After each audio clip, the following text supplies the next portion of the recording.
Are you done with the Tyson Bagent experience? Are you hoping Justin Fields is ready to take the job back, his rightful job? With Carolina winning over Houston and in a tie with Arizona for the worst record in the NFL, are you eyeballing Drake May or hoping Fields can secure his spot? Is the Caleb Williams dream on life support? Yeah, I don't know that Caleb Williams is coming here. I mean, we're not on the list, so there you go. The fine city of Chicago not on his list. We'll figure all that stuff out. But that's the vicissitudes of life in the NFL, right? One minute you think you're going to be picking 1-2, and the next minute maybe you still pick 1-2, but things will change over the course of a season. I would imagine the Vikings are going to get back in this race at some point here, because I don't know what to expect from them moving forward, or even who their quarterback is. It's going to be difficult to kind of figure out what they're going to do. I think I don't want to say I'm done with Tyson Bagent, but I do think the Tyson Bagent experience is over. I think that you're going to go back to Justin Fields, and if he's able to play, there isn't going to be like a huge argument about it. A lot of people feel like they've seen enough of Justin Fields. I'm not sure that includes the Bears. I'm not sure that includes the brain trust. I think they probably need to learn more.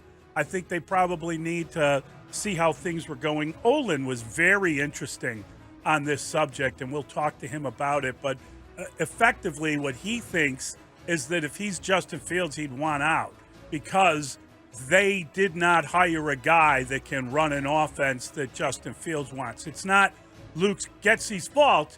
He's here with his scheme, and he wants to run that system, and it looks as if Justin Fields doesn't fit into it.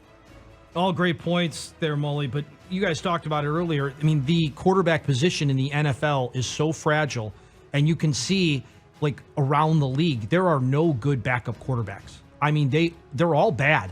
So you are just one Achilles injury away from being in a really bad spot. And I'm not sold on Drake May. You all know how I feel about Caleb Williams. Not sold, not sold. So, yes, I want Justin Fields back because I think there is still plenty to find out about this guy. But it's interesting, to Olin's point, maybe he doesn't want to come back. Maybe he does, the thumb's not feeling so great. Can't really grip the ball. Maybe he wants out of town, and sitting on the sidelines wearing his sunglasses keeps him on the Bears, I'm not so happy with your list.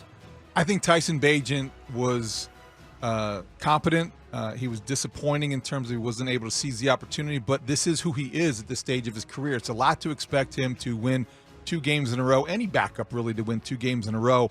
I think that's his future in the league. He's a backup that you can go to for a couple games here or there. He has a lot of intangibles, a lot of football intellect that you want in a quarterback room. He is the consummate teammate. And he's a guy that sets a good example. So I think that he could be, a younger version of what Josh McCown was for so many years. Not that he's going to inspire people to hug who aren't huggers, like McCown did with Jay Cutler. But I think that Tyson Bagent is a net positive. He did not have it last night. He was not surrounded by a lot. It wasn't supported by the Bears defense. And certainly he was exposed. His limitations outweighed his potential, and that's going to happen when you have somebody who is a rookie like that thrust into the spotlight. It's way too early, I think, to look at the standings and think, okay, well, now you're out of the Caleb Williams and Drake May derby, because a lot of football left to be played. 9 games left, and let's remember this.